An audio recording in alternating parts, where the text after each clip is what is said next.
Je voudrais maintenant vous parler de la circoncision. Donc la circoncision ne fait pas partie des 12 grandes fêtes, mais comme par hasard, les orthodoxes ne l'ont jamais abandonnée comme fête. Le 8e jour après la naissance, on fête la circoncision. Certains catholiques d'ailleurs se plaignent que dans l'Église catholique, ce 1er janvier a été abandonné comme fête de la circoncision et changé. Oui. Les catholiques l'ont abandonné. Bon. Certains s'en plaignent, hein, donc ça montre... Donc nous, on ne l'a pas abandonné. Pourquoi? Parce que l'incarnation, je veux dire, toutes les fêtes à partir de la nativité, ça montre l'incarnation, hein, que ce soit le 1er janvier, que ce soit le 6 janvier ou que ce soit le 2 février. On est dans quelque chose de l'ordre de l'incarné. Le Christ s'incarne, et cette incarnation, elle est très importante. Et il s'incarne dans un peuple, il s'incarne dans une histoire, il s'incarne dans une tradition précise, qui est la sienne, qui est la tradition des fils d'Israël.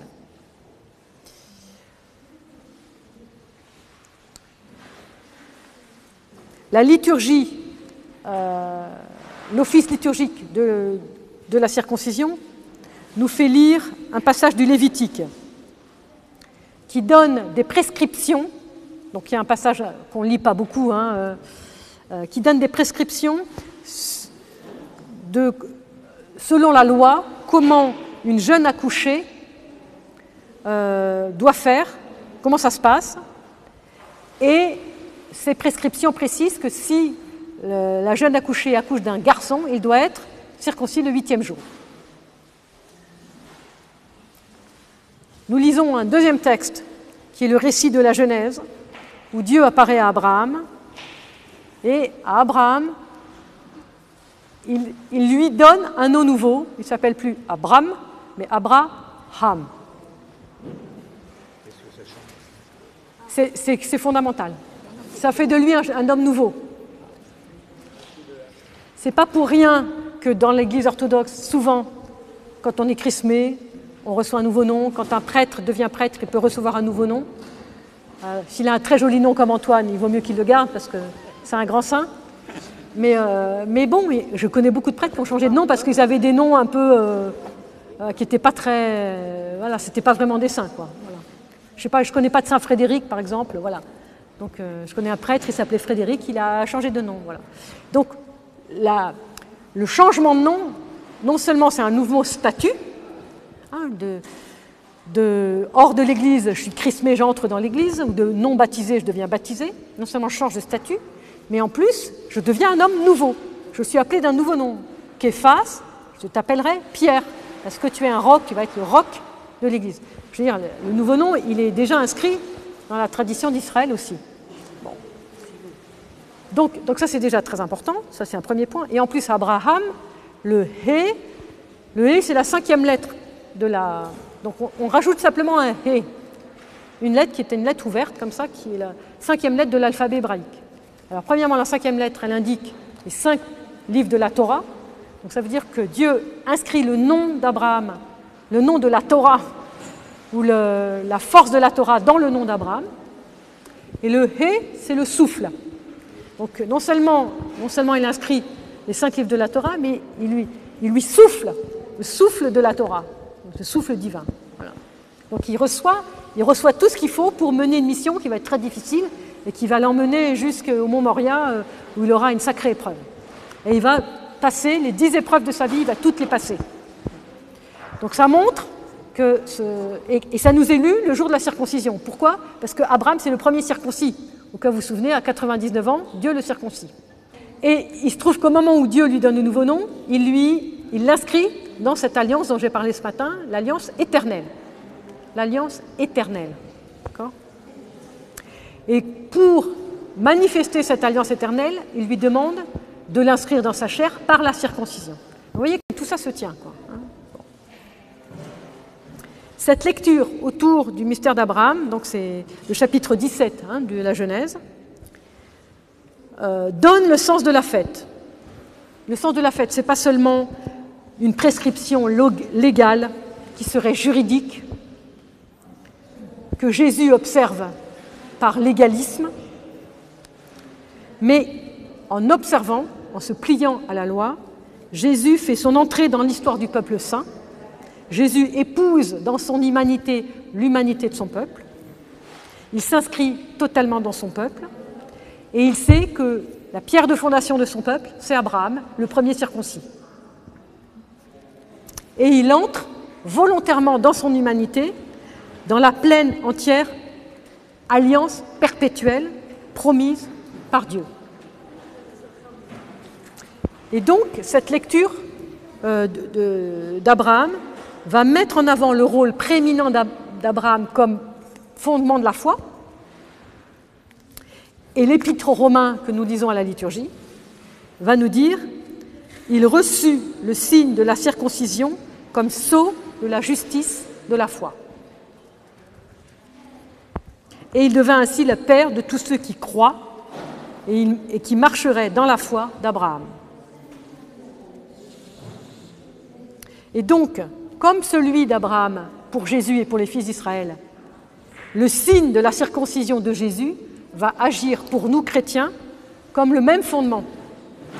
Comme si Jésus était un relais pour les chrétiens, il y a un premier fondement Abraham, il y a un second fondement, c'est Jésus. Il a refait la geste d'Abraham qui est d'entrer dans la circoncision d'alliance, et nous entrons avec le Christ dans cette même alliance. D'accord ? Dans le Doxa Kénine de la fête du 1er janvier, nous disons « Notre Dieu, dans son immense bonté, s'est soumis sans honte à la circoncision de la chair.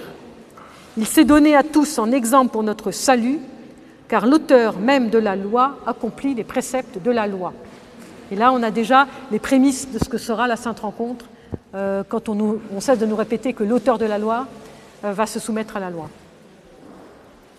Ce même jour aussi, Jésus reçoit son nom. Vous n'allez peut-être pas me croire, mais c'est la première notation écrite dans l'histoire que le 8e jour, le petit garçon, le jour de sa circoncision, reçoit son nom. On ne nomme pas avant le 8e jour l'enfant. Il n'y a pas de nom dans l'histoire. Enfin, les parents ont peut-être le nom en tête, mais il n'est pas nommé jusqu'au 8e jour.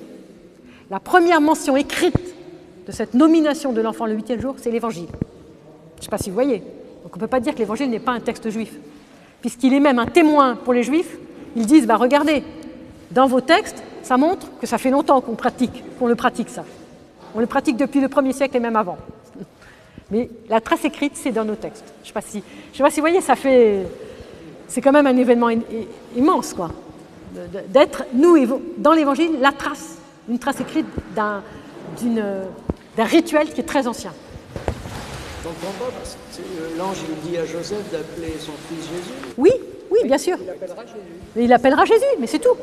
De même qu'Abraham a reçu son nom le jour de sa circoncision, son nouveau nom, de même Jésus va recevoir son nom, Yeshua, Sauveur, le jour de sa circoncision, même si c'est un nom qui est prévu, j'ai envie de dire, de toute éternité. Mais il le reçoit de manière incarnée, de manière humaine, dans la communauté juive, le 8e jour. D'accord ?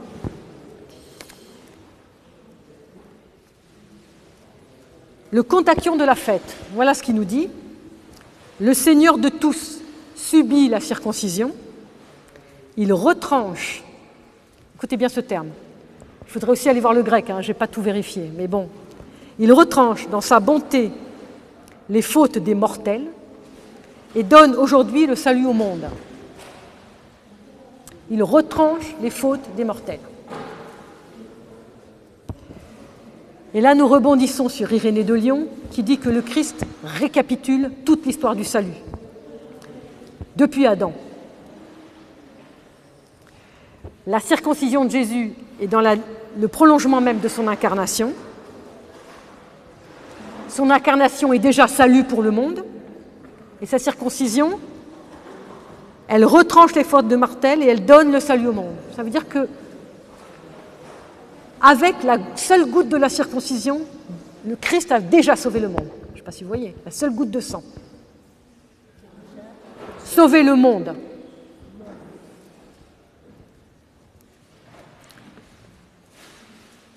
La 7e ode de cette fête nous dit « Splendide et pleine de clarté est la naissance du Christ qui nous montre en ce jour le mystère du renouveau en l'avenir.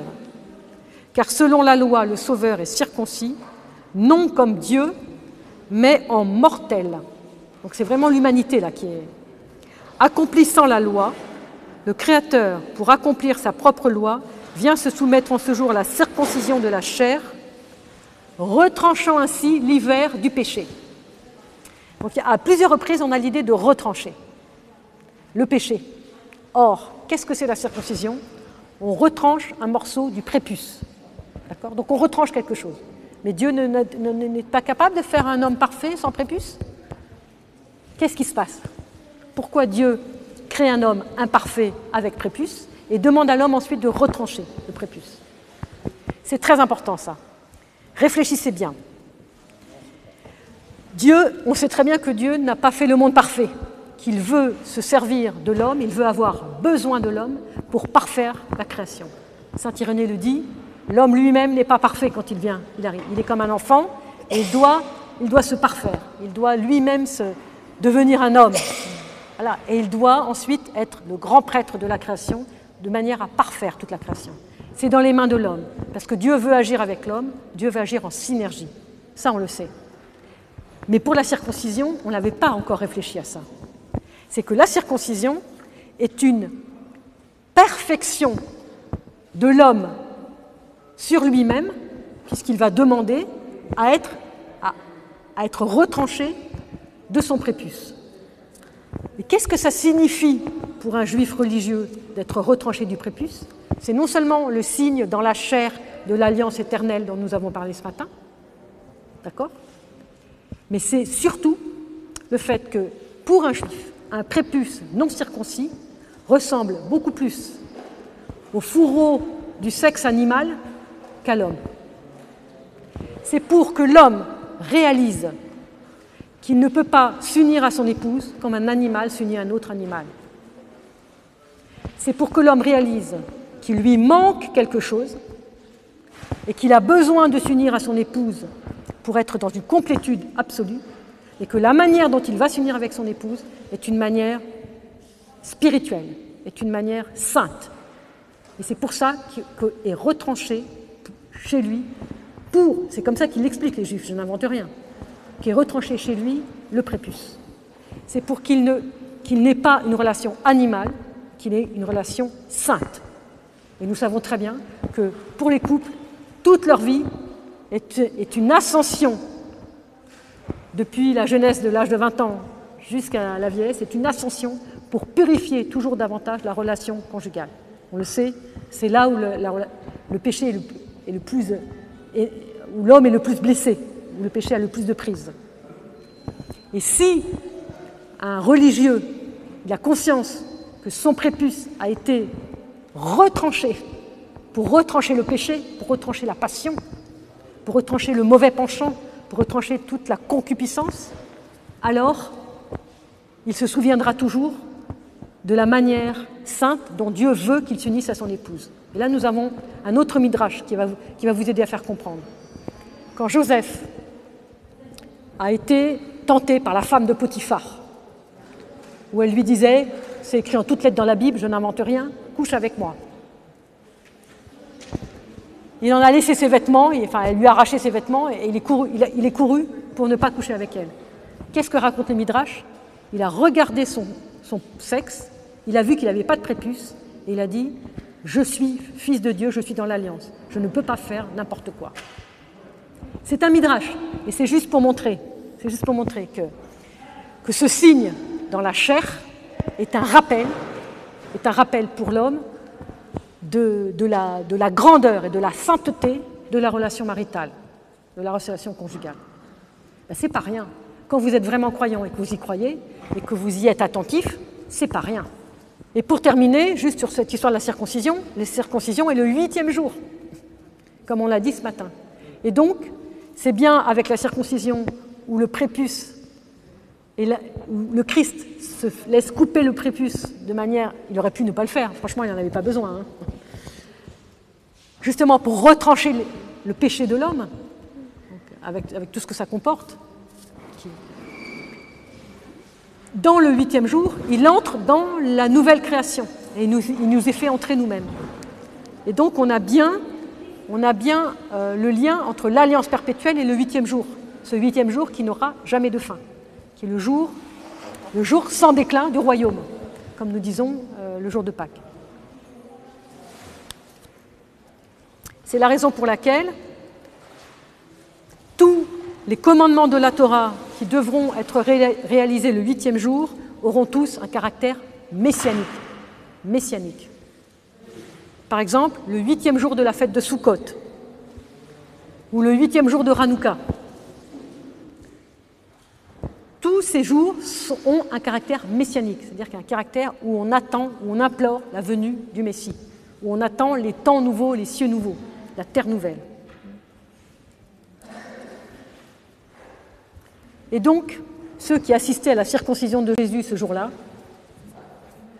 un enfant totalement ordinaire, ne se doutaient probablement pas de l'extraordinaire qui se produisait sous leurs yeux et que nous pouvons célébrer avec les paroles de la Samaritaine, c'est vraiment lui, le sauveur du monde.